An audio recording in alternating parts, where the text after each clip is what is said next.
to cancellation, highlighting relatively common issues that may arise by focusing on the necessary points. I hope this will serve as a useful reference for a smooth procedure. I will explain the flow from application to move out in relation to rental real estate properties. 1. Greetings and their necessity. 1. Introduction and greetings.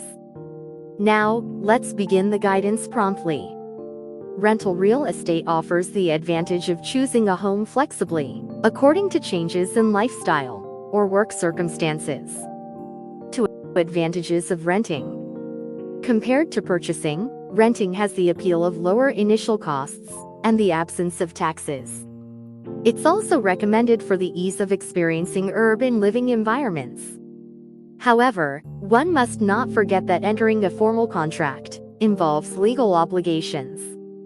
Therefore, by learning in advance about things that could otherwise lead to disadvantages, we aim to prevent potential issues. 2. Points to note when viewing properties. There is something that you may realize. Even without being told when a promising property is found, real estate agents will check the availability of vacancies. While this cannot be determined through online or email inquiries, visiting the store and searching can reveal whether a property is a managed property or a general property. A managed property refers to one where all aspects of management are entrusted to a management company, whereas a general property is managed directly by the owner. If it is a managed property, it can be shown without needing to verify the vacancy since it is under management. However, for a general property, it is necessary to confirm the current status of the property. Managed properties cannot be contracted without going through the real estate company, so their current status is fully known. In contrast, the situation with general properties changes constantly, and it is essential to check these updates as they occur. As will be explained later, extra caution is needed when dealing with general properties. 1. Item checklist. It's reassuring to have your personal seal, ID, property floor plan Mysoku, a tape measure, a notepad, a camera, and a smartphone ready. 1. Personal seal and ID. It's recommended to bring your personal seal and ID to a property viewing just in case. This is to prepare in advance, so you can apply immediately if you find a property you really like. For reference, property information is exposed to many potential buyers, and it's first come first served regarding applications. Once an application is made, further entry into the property and viewings are no longer possible. Be especially cautious with general properties. In the past, there was an instance where, during a property showing, we received notification that an application was made, and I had to inform the customer, it seems an application has been made, so a viewing is no longer possible. Also, even after confirming there was no application yet, and showing the property twice in half a year, I experienced situations where, when I tried to confirm intentions, I was informed an application was received just a while ago. While this relates to general properties, make decisions with the understanding that timing can sometimes be a race against the clock. Extra caution is essential with general properties that real estate companies do not directly manage. The real estate company representatives are right there fighting alongside you. Plans Mysoku. Let's verify if there are any discrepancies based on the plans Mysoku. Mysoku refers to sheets containing property information, such as floor plans and prices, which were issued by a place called the Daily Update Center in the past and displayed at real estate company storefronts. Even now, these are often abbreviated and referred to as Mysoku. Measure. Use a measuring tape to measure the space and confirm whether you can fit in the refrigerator, furniture, and other items. Often, after the application is submitted, there are requests to view the property again because people want to measure the dimensions. Although it's acceptable to view the property multiple times, it is preferable to complete this in one visit, if possible. To avoid any misunderstanding, I'll add some clarification. Fundamentally, It's okay to view the property as many times as it takes until you are satisfied. It seems that measuring for curtains is a frequently overlooked point. Notepad, camera, smartphone. It is important to take notes and record points of interest. Real estate companies likely take detailed pre-occupancy photos after house cleaning and keep them on file, so check if it is possible to obtain those photos. Viewing time. Ensure to allocate enough time for viewing and verify the schedule and travel time in advance. Viewing time is surprisingly important because there are things that can only be confirmed during daylight. Additionally, some properties may not have power connected. In some cases, the landlord may have canceled the electricity contract to save on electricity costs, with roughly a 50% chance of this being the case. Major companies usually have the electricity connected, so there should be no issues there. Furthermore, you can assess sunlight conditions and more easily discover hidden defects. Conducting viewings during daylight hours is an essential point. 3. Verification of equipment and conditions. Thoroughly check for any discrepancies in the operation of the equipment and the conditions of the property. Always open the windows, especially right after the completion of interior construction. Unpleasant odors may linger, so make sure to open the windows to refresh the indoor air. Occasionally, you might notice a toilet odor wafting into the room.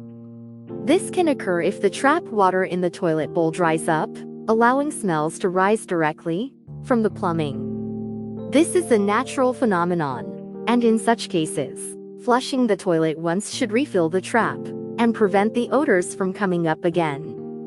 Such situations could also indicate that the room has been unoccupied for a long time. Therefore, it is worthwhile to open the windows, not only for ventilation, but also to check how the natural light enters the room, so please give it a try. 5. Checking smells and sounds. Be sure not to forget checking for any odors, especially in toilets and kitchens, and the surrounding noise. Unlike other senses, you cannot shut down your sense of smell or hearing at will. So even if it's a scent you like, if it's present all day long, the situation can change, so please be aware of this. This is particularly a common complaint in apartments, where there are restaurants on the first floor. 6. Inspection of the exterior. Inspecting common areas, bicycle parking, car parking, mailboxes, and entrances is also important. Particularly crucial is confirming the location of the garbage collection point, as this is a frequent point of inquiry. Additionally, exterior inspections are meaningful, as they most overtly reveal the condition of building management. For example, if mailboxes are full of flyers and such, it likely indicates vacant units. If several such instances are observed, it becomes conceivable to estimate the number of vacancies. This allows you to gauge the property's popularity, livability, and environment. Moreover, it becomes apparent how well the property is cleaned and managed. Properties where weeds are left untrimmed are a red flag. 7. Confirmation of special clauses. Check the special clauses and negotiate any questions or requests for deletion at this stage. It seems questionable to me that people often learn about these clauses for the first time during the important matter explanation or the building lease agreement signing, as they are documented and explained at that point. How many people are actually able to refuse or withdraw at the time of contract signing? I think many people might just accept what they are told without question. Special clauses vary from property to property, and some may include terms that are burdensome or disadvantageous to the tenant, making them extremely important. Therefore, be sure to say, "Could I have a copy of the special clauses?" before applying, and obtain the content of the special clauses. 3. Precautions when applying. 1. Confirming costs at the time of contract. Verify the expenses up to the time of the contract, such as settlement charges, and complete any negotiations by the time of application. For instance, confirm whether payment methods, such as cash, bank transfer, or credit card are available. If you wish to negotiate rent reductions, it is advisable to do so before making an application. However, be aware that negotiating for discounts may negatively impact the landlord's impression, and there's a possibility that your application could be rejected. Therefore, unreasonable discount negotiations should be avoided without appropriate rationale, such as market disparities. The decision to rent or not is ultimately at the landlord's discretion, and please note that real estate agents cannot intervene in this decision. Understand that negotiating for discounts after the application is recognized as a moral hazard and is considered taboo. There's also a possibility that the application could be annulled if this occurs. Some landlords prefer to select tenants who do not request discounts and may specifically ask for such applicants. While there are landlords willing to accept discount requests, they seem to be relatively few based on current trends. Verification of guarantors and guarantee companies. It is necessary to verify the guarantors and guarantee companies. You should confirm whether it is a guarantor or a guarantee company. This varies by property and real estate company, but currently, more than 95% are guaranteed by guarantee companies. If it is a guarantee company, the application will go through a screening process, and if approved, you will incur specified costs to secure a guarantee. In the case of a guarantor, a guarantor's consent form, the guarantor's residence certificate, and a seal registration certificate will likely be required. Once the lessor gives approval, the guarantor can enter into the contract. 3. Special Contract Clause Verification. As a reminder, we should make the final confirmation regarding the special contract clauses here, and negotiations should be completed by the time of application. At this stage, I would like to specifically highlight the cost, responsibilities for house cleaning and air conditioner cleaning, as well as the meaning of the XX months in advance notice for termination. For house cleaning, it is supposed to be done by designated professional contractors, but the question is whether the amount is fixed or if it will be at the current market price. Also, while air conditioner cleaning costs, after moving out, are typically borne by the landlord, it is common in reality for the special clauses to require tenants to pay these costs. If there is a special contract clause, it is legally permissible to assign this cost to the tenant. Referring to principles and guidelines, this is a clause with room for negotiation to avoid unnecessary expenses. Special contract clauses override general rules and are extremely important. Knowing them prevents losses. Lastly, concerning the phrase XX months in advance related to termination notice, you might think there's no need to worry about termination details at the time of application, but let me explain why this can lead to a disadvantage. For example, suppose the contract states that the notice for termination must be given 2 months in advance. If you want to terminate the contract on March 20th, you must submit the notice by January 19th. Is anyone saying, "I already know that"? The issue is not about the property you are terminating. As you will experience with this application, the period from application to contract is usually completed in 1 week to 10 days. If you have to decide on a new residence 2 months in advance, you could end up paying a month's rent for both the new and the old properties. Are you aware of this? Not noticing this could result in significant losses. It's a crucial point, so I must inform you. Keep in mind that the shorter the period for termination notice, the more advantageous it is for the tenant. Knowing this before entering into a contract can help you avoid losses. 4. Precautions at the time of contract. 1. Explanation of important matters. There are several things to confirm before the explanation of important matters. A building lease agreement grants the exclusive right to use the property. Thus, with the granting of rights, you must not forget the accompanying obligations. Typically, these obligations include the duty to pay rent, the duty of care as a prudent manager, the obligation to restore the original condition, and the duty to comply with the terms outlined in the contract. Furthermore, depending on whether the property you intend to contract for is under a regular building lease agreement or a fixed-term building lease agreement, the points to note will differ. In the case of a regular building lease agreement, it usually involves a 2-year contract with a renewal option, allowing the contract to be renewed unless there are issues, and the landlord cannot simply decide not to renew it.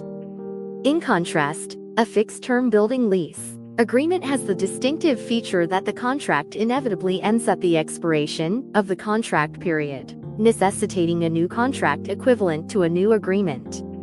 Moreover, it is generally not possible to terminate a fixed-term building lease agreement during the contract period.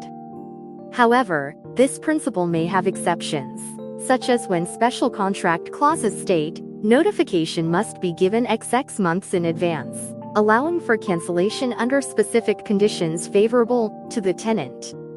Since a fixed-term building lease agreement does not involve renewal, but rather a recontract, all procedures and documents conducted at the initial contract must be redone, as if entering a new agreement.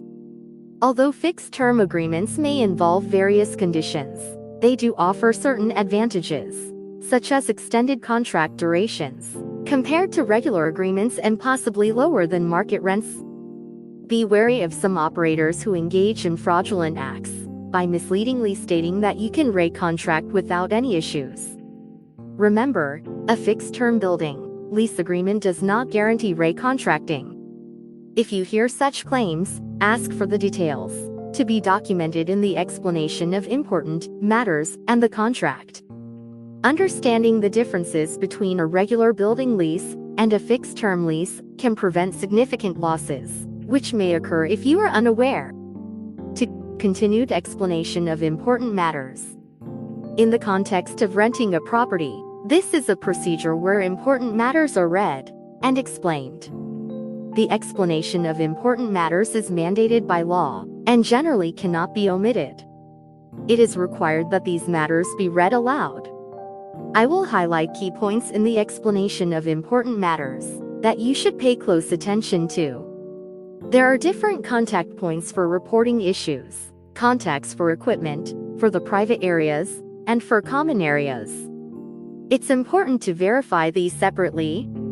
The details can become intricate, so please understand that equipment refers to what is listed in the important matters. The private area refers to the interior part of the room, from the entrance, and common areas include shared hallways, stairs, and entrances. It is quite common for people to contact the real estate company for everything, but the company cannot take any action without the landlord's permission. Even for managed properties, the landlord's consent is required, which can take time. In order to increase the speed of processing, we highly encourage you to contact the relevant numbers listed in the important matters directly. Additionally, if possible, having photos or videos of the site can expedite the process more than a verbal explanation, so please prepare these if you can. Sending them via email or line will be extremely helpful. 3 clause regarding security deposit. The security deposit is the amount of money deposited as a sum to be settled and returned at the end. If there is an increase or decrease in rent during the contract period, adjustments will be made with the increase or decrease, ensuring alignment of the rent and security deposit. Additionally, details regarding unpaid rent are specified. The clause explicitly states that in the event of unpaid rent, the landlord is allowed to apply the security deposit to cover it. However, the tenant, who has caused the unpaid rent, cannot demand such application or adjustment. For assurance of non-affiliation with antisocial forces, there should be a clause stating, one assures that they are not a member of an organized crime group, as defined by the Act on Prevention of Unjust Acts by Organized Crime Group members, an enterprise affiliated with such groups, a Sakaya or similar entities, or any member thereof. I would like to highlight what is specifically meant by similar entities, or any member thereof mentioned here. For instance, Those involved in the frequently occurring dark part-time jobs across various regions might fall under this category. It is a regulation that allows the lender to terminate the contract without any grace period, so please be cautious. While it is generally uncommon for people to engage in such activities, I mention it specifically because such cases still persist. You will find yourself without a home to return to. 5. Prohibited or restricted acts. Here, I would like to explore words that may seem understood, but could be misunderstood. Transfer of lease rights. Previously, a contractor who had a contract under the company's name requested to change the name to another company. However, I explained that this was not merely a change of name but a transfer of lease rights, which constitutes a breach of contract. The individual thought it was just a change of name, and did not consider it a violation. If we were to intentionally use the term name change, it would refer to situations where an individual contractor wants to make his own company the contract holder, when both the company and individual are essentially the same entity. The reverse is true as well. In conclusion, in real estate transactions, there is officially no term like name change. It is only used as a commonly understood term. That is because it's essentially the same structure as canceling a contract and entering into a new one. If done without proper procedure, it results in a breach of contract. When considering the need for the settlement of the security deposit, fire insurance procedures, and guarantee contract procedures, I believe you can understand this point. Of course, obtaining the landlord's consent is imperative. Subleasing, also referred to as subletting, is what is usually conducted by corporate housing agents or leasing companies, and generally, it is commonly prohibited. 6. Duty of due care. The duty of due care refers to the obligation to handle something with a higher level of attention than ordinary people would typically exercise. It is an abbreviation for attention of a good manager. For example, if equipment becomes unusable due to a defect, even if it is your own property, and you might think it's acceptable to bear with it, because you rarely use it, under the duty of due care, you must report it without fail. If you violate this obligation and neglect to report, you may be held responsible. A surprisingly common instance of this is reporting issues only when vacating a property. In such cases, accountability may arise from missing the opportunity for the landlord to make repairs, allowing the situation to deteriorate and leading to significant expenses. To avoid this outcome, if you notice a defect, make sure to report it promptly. 7. Repairs during the lease period. Repairs during the lease period may vary depending on the location, but typically consumables such as batteries, light bulbs, and rubber gaskets can be replaced at the tenant's own expense. For other repairs, please contact the previously mentioned contact number directly. Please check documents like the Important Matters explanation, as these may enumerate certain items. If you carry out repairs without approval, you may be held liable, and the same applies to post-repair reporting. Therefore, please be cautious. 8. Termination by the tenant. Termination by the tenant is defined as requiring notification months in advance. It is important to verify whether this notification can also be made verbally, in addition to the previously stated requirement, or if a written submission is necessary. As an exception, tenants can terminate the agreement immediately by making a payment equivalent to month's rent. Be sure to confirm the applicable period. 9. Rent reduction due to partial loss, etc. In the event of a partial loss, there are guidelines from associations like Nikkonkyo, Japan Property Management Association, which can be referred to in order to calculate the amount that should be reduced. 10. Tokyo Metropolitan Ordinance, commonly known as the Tokyo Rules. The Tokyo Metropolitan Ordinance, commonly known as the Tokyo Rules, is a law that applies only to properties located in Tokyo, and does not apply to properties located in other prefectures. This ordinance was established by Tokyo to set standards, due to the frequent issues related to restoring properties to their original state, when terminating or vacating lease agreements in Tokyo, and it provides these standards as a guideline. However, please understand that this ordinance is not absolute. It should be regarded as a guideline, standard, and decisions may vary depending on the situation. In the event of a dispute, it may be advisable to consult a security deposit consultant, as they are qualified for such purposes. 11. Regarding the key handover date. I think it is common for the handover of keys to occur on the day before the rent commencement date. However, even if you receive the keys the day before, you cannot enter the room on that day. This is because the effective date of the fire insurance starts from the rent commencement date, taking into consideration the possibility of fire or other incidents occurring. 12. Registration of residence at the time of contract. It is common with foreigners, but we do not allow anyone other than the contractee and residents stated in the contract to live in the property. To ensure this, it is clearly stated in the contract. This is because it can affect the determination of rent and the condition of the building, and may also have some impact on the surrounding individuals. The same rule applies when a baby is born, and any increase in the number of residents requires the landlord's approval. Please be aware that increasing the number of residents without approval constitutes a breach of contract. 5. Precautions after moving in. When you are about to sign the contract, ask the real estate company's representative to provide photos of the property before you move in. If this is not possible, it's advisable to take comprehensive photos of the interior yourself when you first move in. It is best to take these photos before bringing in your belongings.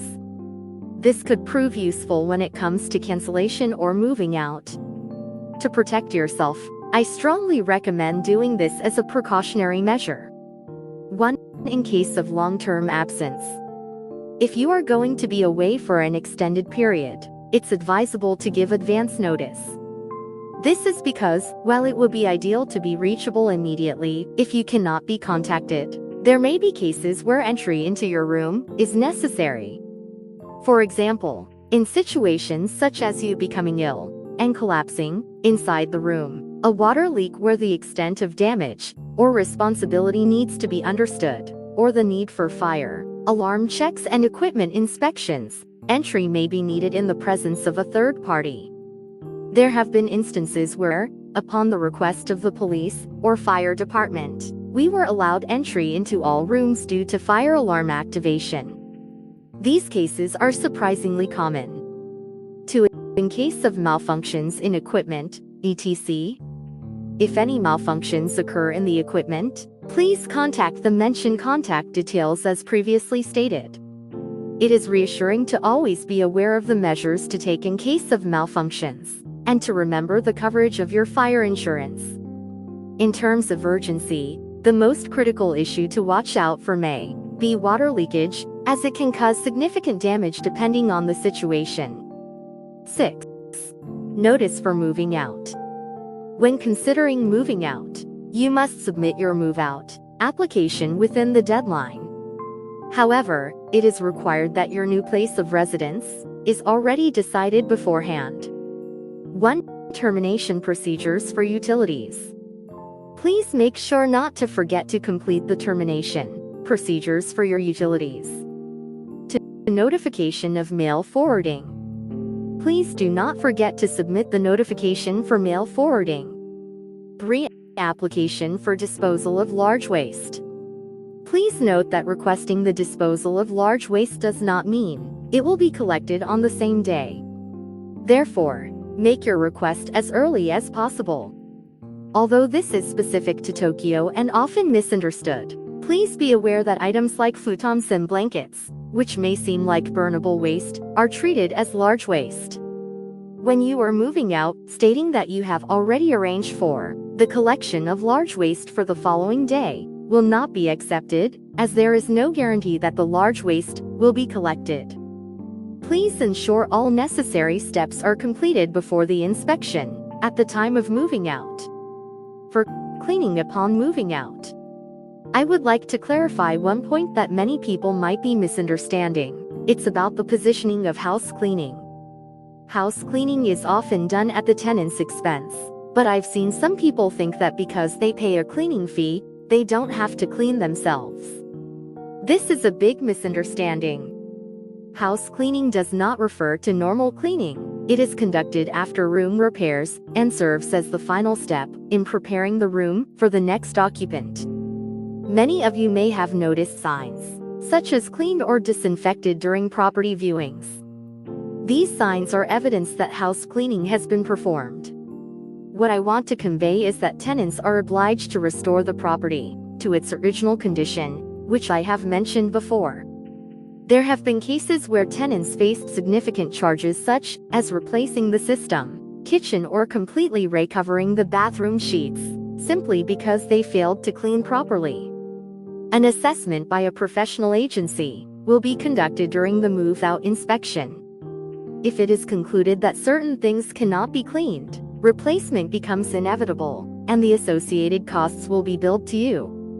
Naturally, any portion of these costs that fall upon you will also be charged. Please keep in mind that the cleaner you leave the property upon moving out, the more you may receive back from your security deposit.